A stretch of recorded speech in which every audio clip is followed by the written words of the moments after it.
254 é o número desta noite que os juízes do Tribunal Constitucional colocaram na boca dos portugueses.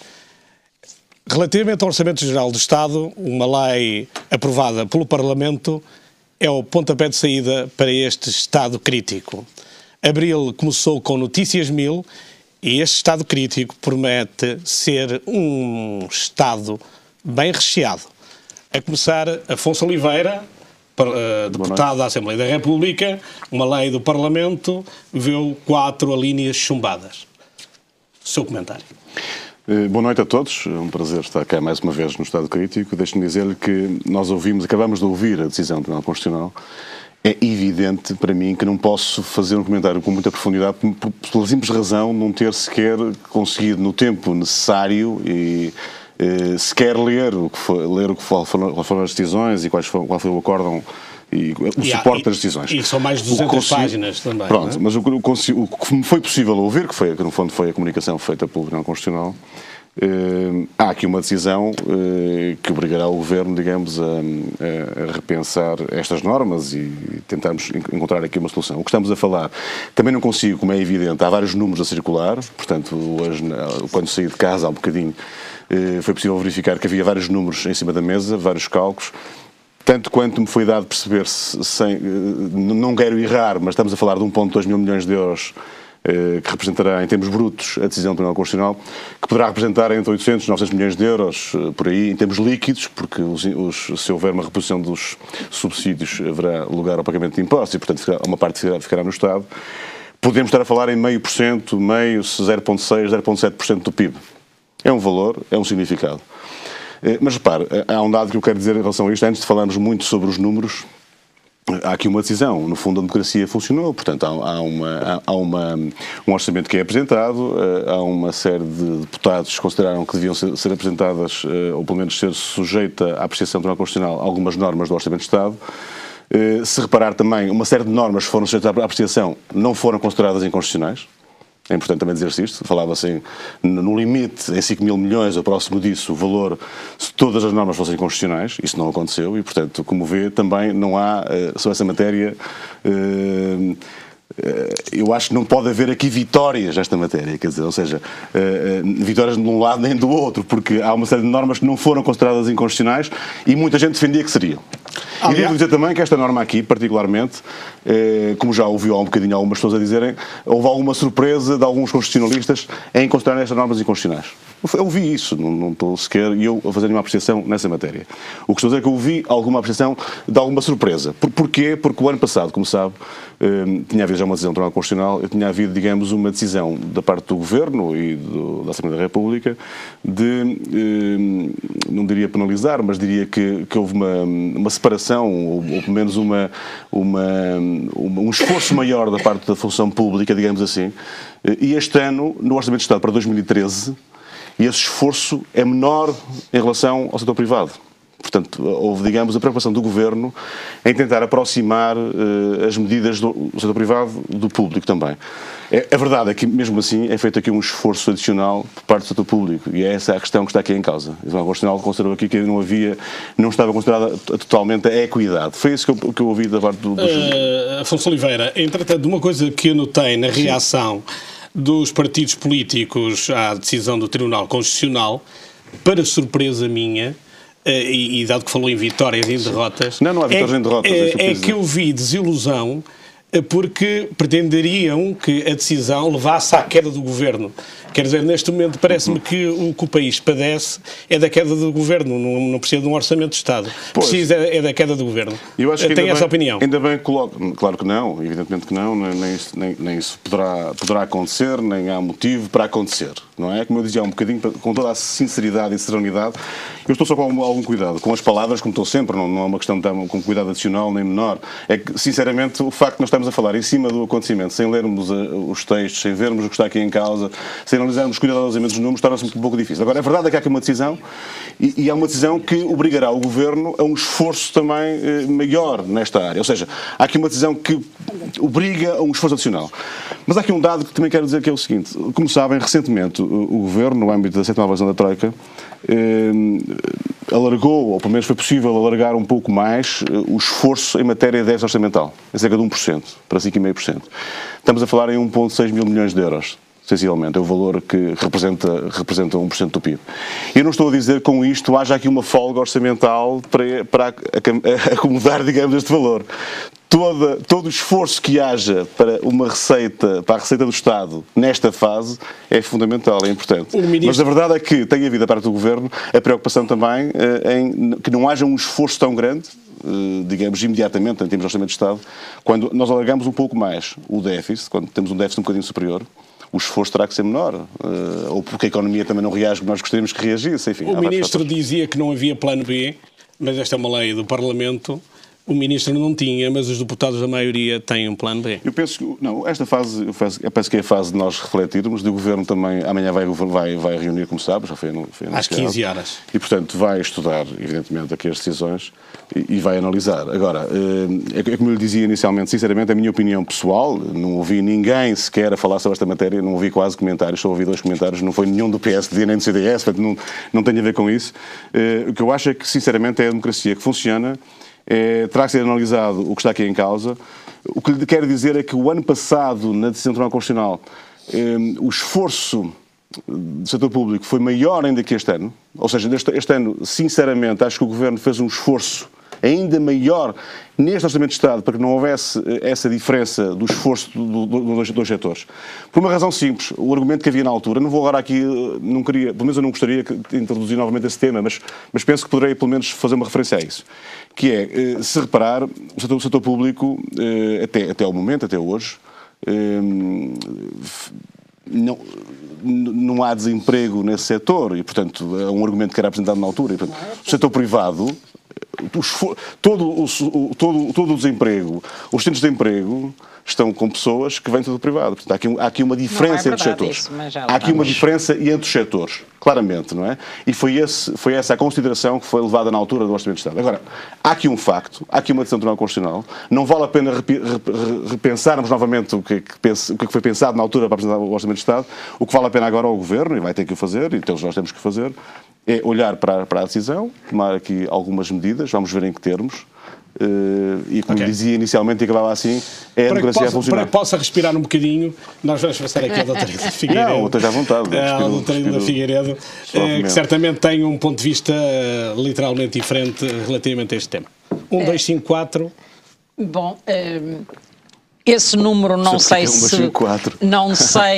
se confirma, eu creio que é bastante inferior. É demasiado creio que o valor do corte da declaração de inconstitucionalidade por parte do Tribunal Constitucional não será esse valor, será bastante menos. Porque é preciso, em termos líquidos, estou eu a dizer. Não, o Estado pensava arrecadar 1.104 milhões de euros com o subsídio de férias e perdeu-os. Portanto, estamos a falar de 1.104. Em termos brutos. E depois 6% no 5% do subsídio de doença, sim, mas 6% do subsídio de eu vou dizer porque é que... Mais 150 milhões. Sim, mas eu vou dizer porque é que será menos em termos líquidos. Porque... quer os pensionistas, quer os trabalhadores da administração pública pagam impostos sobre o valor global. Claro. Ora, ao pagarem impostos, estão a gerar uma receita para o Estado. Por sua vez, vão utilizar esse dinheiro para fazer compras, para, aliás, ajudar a dinamizar a procura. Logo, sobre essas compras, paga-se IVA. E não é pouco, 23%, mais uma receita para o Estado. Então está a ver que cerca de 25% do que está aí vai novamente para o Estado. Em termos redondos, pode ser meio por cento, do PIB. Cerca de 25% vai só por estas contas que a gente está aqui a fazer, assim, brutas, não é? Sim, é verdade. Vai direto para o Estado. Mas poderá ir mais ainda. Depende da forma como isso for repartido. Ora, sendo assim, então o valor poderá não chegar a 1.000 milhões de euros, poderá ser 800 milhões, 800, 900. Em termos líquidos, provavelmente não é mais que isso, se tivermos em conta tudo isto. Mas ainda será menos se tivermos em conta também que pode ajudar a dinamizar um bocadinho ou menos o mercado interno e, portanto, a evitar mais desemprego em alguns setores do comércio. Logo, logo o não pagamento do subsídio de desemprego, uma receita para o Estado. Porque paga. Quer dizer, em vez de ser uma má notícia, é uma boa notícia para a economia portuguesa. É evidente que é uma boa notícia para a economia portuguesa. E é pena não ser, do meu ponto de vista, não se ter ido mais longe nessa declaração, porque todo esse dinheiro vai ajudar a circular e a dinamizar, pelo menos um pouco, o nosso mercado interno, nas nossas micro e pequenas empresas, e dá alguma esperança de que muitas que estavam aí à beira do encerramento possam já não encerrar. Logo, é uma boa notícia. Mitigada, embora, porque, na minha opinião, podia-se ter ido mais longe.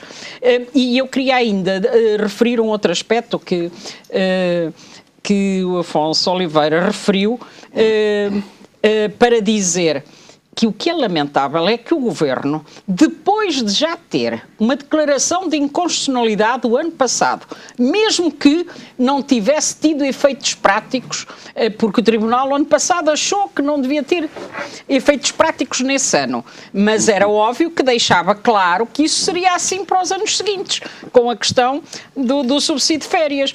E teimaram, o Governo teimou e a maioria teimou em não cumprir essa decisão do Tribunal Constitucional e em novamente insistir em mais uma inconstitucionalidade, ou várias inconstitucionalidades.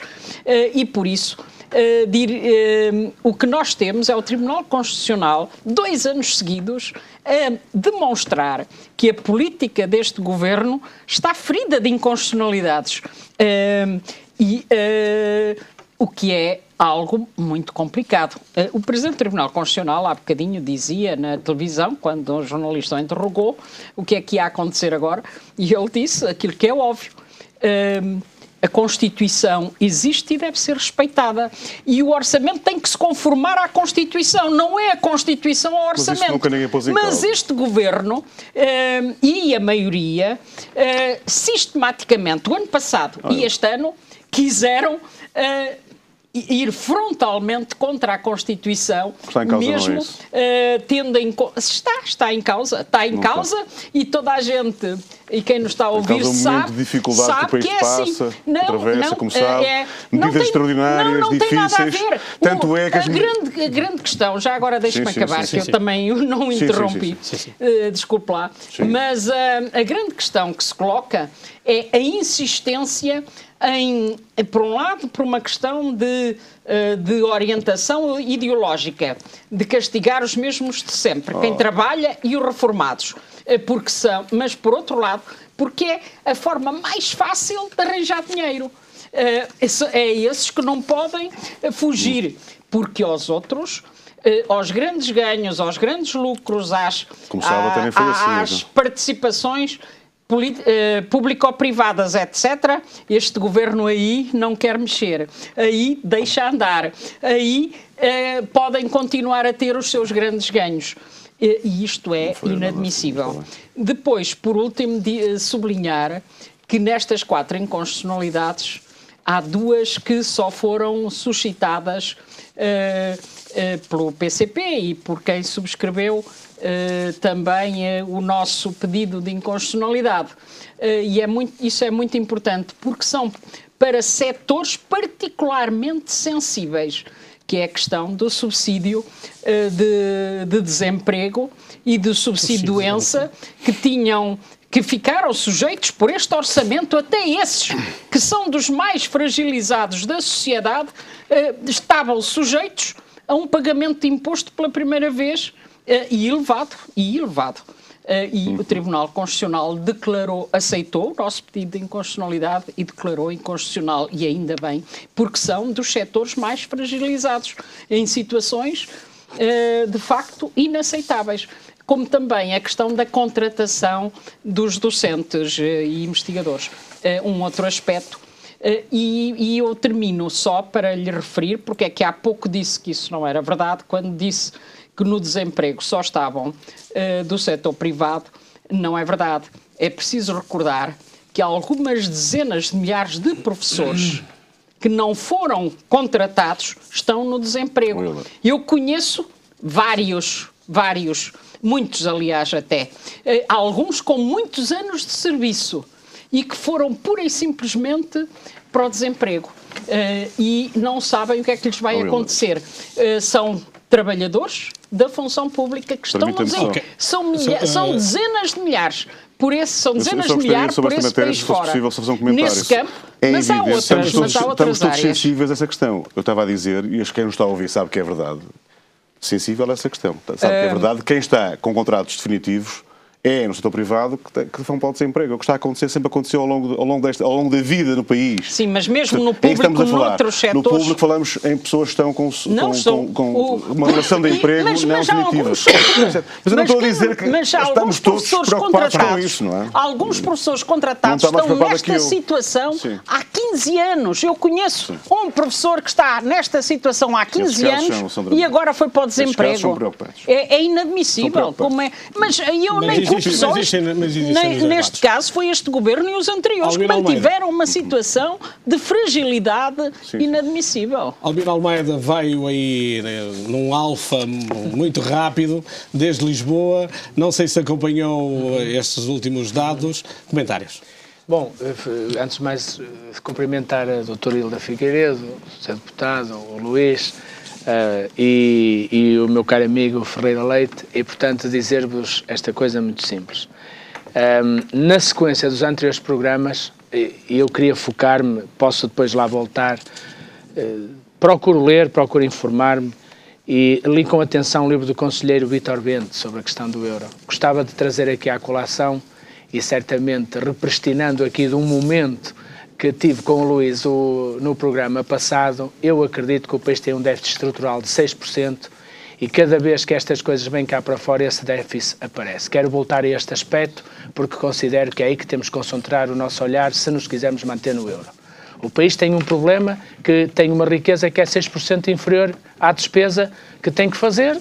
E esse é um debate que tem que ser feito a sério, porque já assistimos a muitas mistificações do valor de 6%, volto a dizer o que disse, em determinada altura era um déficit que o Dr. Constâncio arranjou, mas depois a gente olha para os números, vê os gráficos do Dr. Vítor Bento e conclui que o país tem aqui um problema, ou seja, só produz 94% estruturalmente daquilo que precisa de gastar. E aqui é que está o problema, porque 6% são 10,2 mil milhões de euros de corte de despesa que tem que ser só, como digo, para cumprir o objetivo. Que era aquele, como diz Roberto Carneiro, que é para nos colocarmos onde nos querem que estejamos todos colocados na Europa. E, portanto, isto levanta um desafio muito sério a todos nós.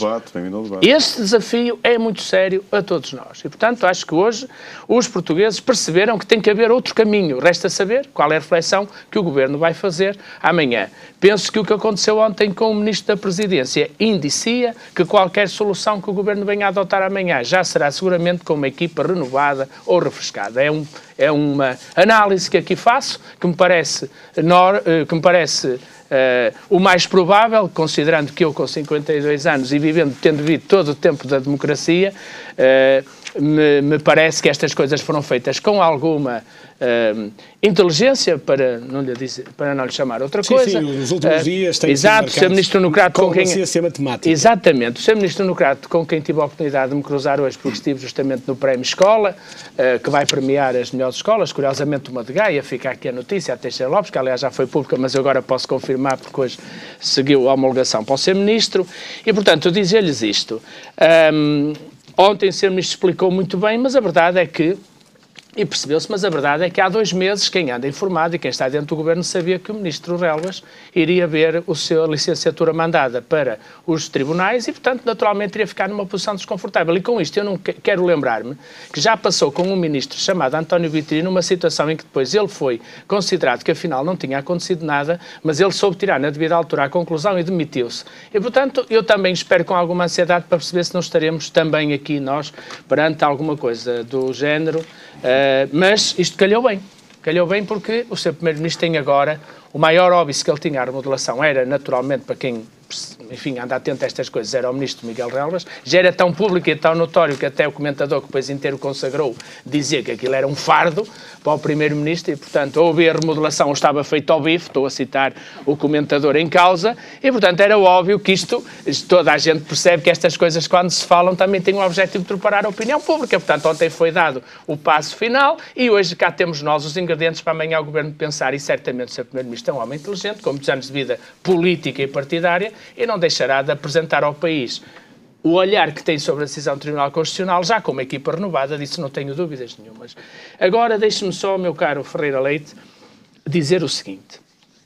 Nós vimos a democracia a funcionar. Quero saudar o que disse aqui, porque me parece que isto é absolutamente relevante, porque, efetivamente, na Alemanha o Tribunal Constitucional não se discute, e eu fico chocado, para não dizer outra coisa, porque devemos ser uma indignação dos cidadãos, o que muitos comentadores acham do nosso Tribunal Constitucional. É uma coisa verdadeiramente inarrável. A senhora Merkel submete as grandes decisões ao Tribunal Constitucional alemão, reza, faz o que pode e faz pressões. É bom também dizer que aqui fazemos o papel de virgens, não é? A senhora Merkel faz pressões sobre o Tribunal Constitucional alemão, só que depois não as põe em causa, respeita-as. E, portanto, e faz até depender de alguma negociação na Comissão Europeia, um pouco também, esperem lá, deixem lá ver o que é que o Tribunal Constitucional alemão diz, porque isso é mesmo para respeitar, e eu quero saudar aqui a intervenção que nesta matéria foi tida pelo nosso amigo Afonso, e, portanto, quero aqui realçar isso. Depois, em segundo lugar, queria dizer que as decisões que declararam inconstitucionalidade foram com uma maioria muito expressiva. Não sei porque é que o Tribunal teve que revelar os conselheiros os nomes dos que votaram, podia ter só feito aquilo pelo lado da matemática, resolveu fazer pelo lado, digamos, do nome dos senhores conselheiros, o que certamente é tudo público. Sim, claro, sim, mas nós podemos ver isso nas atas, mas achei interessante estar a repetir o nome dos conselheiros. Aliás, eu vinha também de uma reunião de júri e fiquei esclarecido. E, portanto, depois queria... reparou que não havia unanimidade. Sim, exatamente, reparei. Mas reparei que a decisão é confortável, ou seja, a maioria que decide assim é confortável e não é por acaso, tem lá o juiz conselheiro presidente a votar. Mas há outra questão que era importante. Ficou salvaguardado do nosso ponto de vista, e as questões foram aqui muito bem levantadas, o princípio da proporcionalidade e da igualdade. Quer dizer, isto de taxar doentes e desempregados é um desaforo.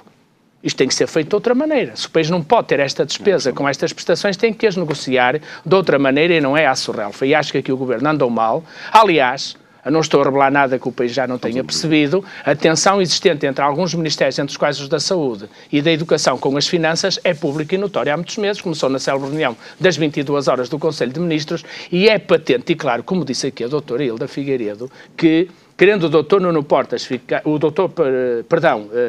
as minhas desculpas ao dito, o Ministro da Educação, Nuno Crato, ficar na história, não pode ficar ligado ao maior despedimento coletivo de professores e àquilo que é uma tragédia que o país está a viver, que é uma demografia em queda acentuada, que é as turmas terem começado em Vila Real com 30 alunos e estarem com 18 porque os pais foram para o estrangeiro e levaram as crianças. Nós estamos aqui perante um sinal que é uma esperança também. Ou seja, vale a pena lutar, vale a pena colocar as questões, vale a pena chamar os ministros das Finanças, por mais competentes que sejam tecnicamente e por melhor imagem exterior que tenham, vale a pena pensar que estão a governar para pessoas e não para entidades abstratas.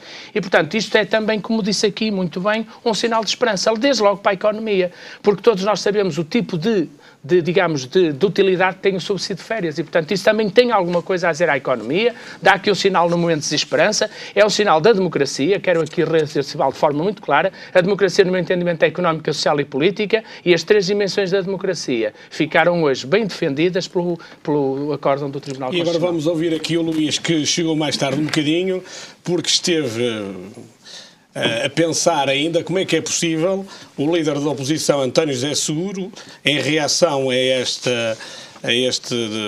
parecer, ou a esta decisão do Tribunal Constitucional, e depois de ter sido derrotada a sua moção de censura ao Governo, ter dito que a única solução era ele assumir a presidência do Governo, ou seja, ir para eleições, demitir este Governo e avançar ele para Primeiro-Ministro.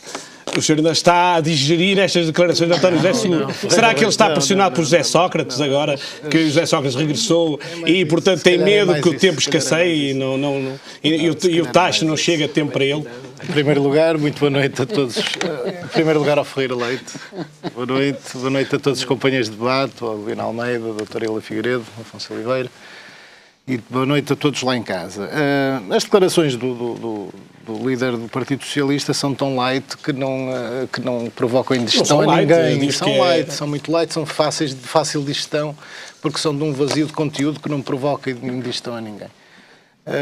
Eu, de facto, cheguei um bocadinho atrasado, porque, apesar dos meus compromissos de campanha iminente e de lançamento da minha própria candidatura a uma Câmara Municipal, não prescindo do prazer de estar aqui com vocês, nem que tenha que vir a pisar o risco de todos os limites legais de velocidade, Felgueiras para aqui, para poder estar convosco, porque é um prazer, e darem-me a oportunidade de transmitir aquilo que eu penso a todos os portugueses. É uma honra, não é? É uma honra, e é uma honra estar convosco. Por isso eu não prescindo disso por nada deste mundo. Em relação ao chumbo do Tribunal Constitucional e às consequentes declarações, vamos ver, o chumbo do Tribunal Constitucional, foram levantadas 9 questões ao Tribunal Constitucional, foram chumbadas 4. Uma delas era previsível, porque já tinha sido chumbada no ano passado, no que diz respeito ao princípio de igualdade e à suspensão do subsídio de férias para a função pública. No ano passado tinham sido suspensos os dois subsídios, portanto, o subsídio de Natal e o subsídio de férias. Foi posto em questão o princípio de igualdade, porque no setor privado isso não acontecia. E o Governo, se calhar por impossibilidade de lançar mão a outras medidas, porque nós temos de discutir essencialmente o seguinte, e como o Albino Almeida disse muito bem, e ainda bem que foi ver que, de facto, este debate tem que ser tido urgentemente em Portugal. Das duas, uma, não há maneira de resolver o equilíbrio orçamental em Portugal. Ou se aumentam receitas, ou se aumentam impostos, ou se corta na despesa. Ou se adapta a despesa. Há outra maneira, mas eu daqui a bocado falo dela. Há outra maneira que nós já sabemos qual é, que é não dar dinheiro aos bancos. Mas pronto. Não é só. A questão toda aqui é a seguinte, nós temos que ajustar, mas nós temos que ajustar, como qualquer pessoa, nós temos que ajustar a nossa despesa à nossa receita, porque senão estamos todos os anos a aumentar, a pôr mais uns tijolos em cima do muro que nos tem ofuscado e que nos tem tapado o sol. A questão do Tribunal Constitucional levanta um problema acrescido de cerca de 1.150 milhões de euros, que agora vão ter que ser consertados e vão ter que ser... Vamos ter que ver como é que vamos recuperar esta falha. Nós, porque o Governo governa aquilo que é de todos nós. Nós elegemos o Parlamento e o Parlamento elege o Governo. Eles não estão em roda livre. Nós, como cidadãos, cumprimos a nossa tarefa de cidadãos. Com certeza. Eles estão lá para governar, onde encontrar as soluções. Permita-me que lhe diga que quem resolve os problemas de um país somos nós. Não, mas aqui nós estamos em plenário popular, não há plenários populares. Portanto, eles foram eleitos, eles agora têm que apresentar uma solução. O Governo só decide, mediante o mandato popular que teve, como é óbvio. O Governo é o gestor daquilo que é de todos nós. E o Governo só pode decidir para onde é que vai o dinheiro que é gerado por todos nós, contribuintes. Portanto, independentemente do caminho que se toma, quem vai sofrer as consequências desse caminho somos nós. E nós, neste momento, estamos a sofrer as consequências do desvario de algumas visões megalómanas e progressistas que trouxeram este país onde se encontra. Portanto, a receita que muitos dão para sairmos do buraco em que nos encontramos foi exatamente a mesma receita que nos colocou nesse buraco. Luís, isso eu já percebi. E todos nós percebemos. Agora, com os dados de hoje, o que é que vamos fazer? Olha, eu, possivelmente, ou o Ferreira Leite, ou qualquer um de nós, a única coisa que pode fazer é esperar para ver o que é que o Governo vai fazer, porque o Governo é que tem na sua mão os destinos do país.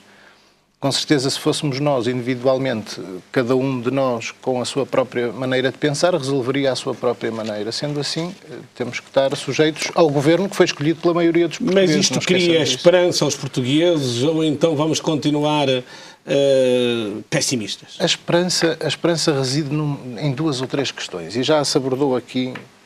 A esperança que os portugueses têm neste momento é a esperança de estarem a ser governados por um Governo que não lhes mente. Portanto, por um Governo que vai adaptando, mediante as circunstâncias, não lhes mente nem lhes oculta valores. Seja assim. Em situações tão voláteis como aquelas que estamos a viver, fazer previsões é arriscado, com certeza. Mas eu prefiro um Governo que, passado 3 meses, ou 4 meses, ou 5 meses, venha admitir que, afinal, a situação que errou, com certeza, que não conseguiu prever aquilo que conseguia prever, é uma coisa, mas eu recordo, e já disse isto em programas anteriores, no Orçamento de Estado de 2010, o déficit previsto pelo governo Sócrates era 2,2% do PIB e no final do ano o déficit foi de 10,2% do PIB. Portanto, em situações completamente diferentes, em que ainda não estávamos resgatados internacionalmente, um governo socialista só errava em 8 pontos percentuais no déficit. Portanto, se este errar 1 ou 2 e for admitindo o erro ao longo do ano, estamos no bom caminho. Eu acho que a esperança do povo português é a seguinte, é que estamos a ser dirigidos por quem não nos oculta a verdade. Estamos a ser dirigidos, julgo eu, por pessoas de boa fé, que estão a fazer tudo o que sabem, tudo o que podem e às vezes o que não podem para nos tirar da situação na qual nós nos encontramos. E da qual este governo não é responsável. Olha, Luís, explique-nos a nós, telespectadores, e a nós aqui também, como é possível a um líder da oposição, António José Seguro, que acaba de ver derrotada uma moção de censura ao governo há poucas horas, ter coragem de pedir eleições quando de facto não respeita a democracia. Porque respeitar a democracia é respeitar o resultado que aconteceu na Assembleia da República. Ou não é isso? Eu acho ou então há qualquer coisa que está mal e a Constituição tem que ser alterada. É que as eleições, e se calhar até era bom para todos nós, que fossem ano a ano, não fossem de 4 em 4 anos, digo eu, que já agora queria ouvir nenhum país pode viver com governos eleitos ano a ano, não é? Senão, se neste momento já todos nós temos um bocadinho a percepção que os governos governam mais de acordo com as sondagens do que propriamente com o interesse do país, imagino que era se tivéssemos eleições todos os anos. Não é? Faziam-se sondagens ao mês e ao minuto, que era para ver para que lado é que havíamos de ir e nunca iríamos para o sítio onde temos que ir. Eu pessoalmente defendo até que os mandatos deviam ser maiores, porque recuperar um país, por exemplo, na situação em que este governo entrou em funções, recuperar um país em 4 anos é muito difícil. É muito difícil corrigir em 4 anos aquilo que se errou em 15. Em 4 anos é fácil. Isso é. Então recuperar a destruição de 15 anos é muito mais difícil. Portanto, não há milagres. Aqui não há milagres. Em relação ao líder do PS, deixe-me dizer uma coisa que eu acho que é claríssima para todos os portugueses. Depois do regresso, não é, do senhor José Sócrates e da sua fulminante entrevista na RTP, em que 1.700.000 pessoas viram aquela prestação ao seu estilo, como é óbvio, eu acho que aquilo deve ter causado um pânico tal no líder do PS que ele imediatamente se apressou. Só o regresso do homem, não é? Do homem feroz, apressou a necessidade de António José Seguro reagir politicamente e a mim parece-me, como a maioria dos portugueses, que esta moção de censura tem 2 ou 3 características. Em primeiro lugar, politicamente inconsequente. Não traz consequências nenhumas. É inoportuna para o país porque vem mostrar aos nossos credores que, afinal, já não existe um consenso de 80% da população portuguesa em termos de votação. E depois vem mostrar ainda que o PS só se rege por taticismos internos e eleitorais, porque com a chegada de José Sócrates, António José Seguro tem necessidade de segurar o PS, apresenta uma moção de censura para o socialista ver, não é? Que sabe que não vai tirar daí consequência nenhuma. Está calado durante 2 ou 3 semanas. Diz que vai apresentar a moção de censura, está calado durante 2 ou 3 semanas. E depois no Parlamento, quando apresenta a moção de censura, essa moção de censura é um monte cheio de nada. 0. Portanto, temos aqui... Eu apontei algumas medidas que foram apresentadas. São medidas vamos criar um plano vamos estudar uma probabilidade quer dizer, isto são medidas, são planos de intenções. Afonso Oliveira. E pouco mais. Esteve no Parlamento. Como é que viu esta moção de censura? Vê um ato desesperado de António José Seguro ou um ato desesperado que pode ter sido falhado porque agora permite até uma ajuda ao Governo, porque o PS não pode apresentar outra moção de censura nos próximos tempos e, portanto, vai poder estar mais tranquilo nessa função? Eu diria o contrário. Se for apresentada uma moção de censura, reforça o Governo, porque para quem esteve no Parlamento e quem esteve em casa a assistir ao debate sobre a moção de censura percebeu aquilo que foi dito por várias pessoas e por nós, particularmente, é que foi realmente historicamente irresponsável esta moção de censura, politicamente frouxa, quer dizer, eu até dizia, não queria dizer irrelevante, mas frouxa. Irrelevante nunca é, porque é um ato político com a sua relevância. E como dizia, e democrático, evidentemente, tem todo o direito. Isto não estamos nunca a pôr isso em causa, não é? Mais democracia não estamos a pôr em causa. Agora, como dizia hoje deixe-me só citar o Luís Montenegro, o líder parlamentar do PSD. O PS faz lembrar um sidecar, o atual secretário-geral vai ao lado e quem conduz é o outro secretário-geral. Portanto, há aqui realmente uma atitude interna, de afirmação interna, uma necessidade de afirmação que obriga a criar uma moção de censura para quê? E percebeu-se no Parlamento, percebeu-se no debate parlamentar, percebe-se diariamente, percebe-se em várias discussões a incapacidade de criar uma alternativa.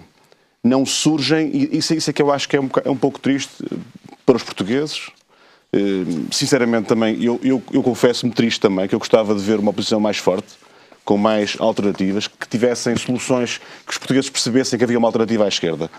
Não surge à esquerda do PSD, sinceramente, é a minha opinião, claro, mas de toda a discussão que tivemos, não só nesta moção de censura, mas também no debate a propósito de uma proposta feita pelo PCP, que também foi chumbada no Parlamento, não surge. Aliás, na altura teve um debate muito interessante, porque se reparar, uns dias antes o PS votou, o dia anterior a apresentar a moção de censura, votou contra a proposta do PCP e a seguir apresentou a moção de censura. Portanto, nem sequer tinha uma estratégia definida. Portanto, foi uma estratégia definida. De tarde votaram contra essa proposta e à noite decidiram apresentar a moção de censura. Foi mais ou menos no mesmo dia, salvo erro. Portanto, esta decisão, esta incapacidade de perceber o que está em causa no país, e deixe-me dizer-lhe até de irresponsabilidade, sendo o PS fortemente responsável pelo estado em que o país está, pelo estado em que trouxe o país. Isso não podemos esquecer. E ter a percepção de que é possível apresentar uma moção de censura sem que haja uma alternativa credível, sem que hajam propostas alternativas no Parlamento, sem que se perceba o caminho que o Partido Socialista pretende. E, aliás, deixe-me dizer, também para terminar esta minha afirmação sobre a moção de censura, no debate percebeu-se claramente uma total ausência de liderança e de alternativa. O que é triste. Temos apenas 2 minutos para terminar esta primeira parte. Hilda Figueiredo há pouco queria reagir a algumas declarações que foram ali feitas. Sim, queria, mas não só a essas declarações. Só tem 2 minutos. Dizer o seguinte, quando se fala só das votações no Parlamento, está-se a esquecer de toda uma situação e toda a evolução do que se passa no país. Ou seja, de um descontentamento generalizado da população contra esta política, contra as medidas do governo, contra estas inconstitucionalidades que têm sido sistematicamente tomadas e decididas, com uma população a protestar, a lutar. São inúmeras as lutas. Nós temos aqui falado de algumas. Aliás, amanhã mesmo começa, por exemplo, em Viana, em Braga e em outros lados, a marcha contra o empobrecimento, que vai percorrer o país durante a próxima semana, promovida pela CGTP, e que se junta a tantas outras lutas. É não ter em conta que estamos com quase 1,5 milhão de desempregados e só não se atingiu esse número porque cerca de 100 mil por ano estão a fugir para o estrangeiro e sobretudo jovens e sobretudo gente com formação que fazem imensa falta ao nosso país, porque aqui não têm solução, não têm alternativa, não há emprego, porque este governo prometeu uma coisa, esta maioria, o PSD e o CDS na campanha eleitoral, e agora fez exatamente o contrário. Prometeu que ia ter quase 1,5 milhão de desempregados. Prometeu que ia cortar o 13º mês, o subsídio de férias, que ia aumentar o IVA sobre a restauração para 23%, etc. Prometeu isso? Claro que não prometeu. Claro que não. O que estava definido no memorando de entendimento. Sim, mas já falámos várias vezes o PSD, o CDS e o PS, e daí as dificuldades também que o PS tem enfrentado, assinaram os três esse pacto de agressão ao nosso país, e são, sem dúvida, os três partidos portugueses tão responsáveis como a troika estrangeira pelas imposições que estão a pôr. Mas a forma como este governo está a aplicar tudo isto agrava tudo. Olha, só se me permite, vamos só enquadrar agora. Vamos para intervalo, retomaremos com Hilda Figueiredo e convido-vos a tomar um café e a voltarem. Até já.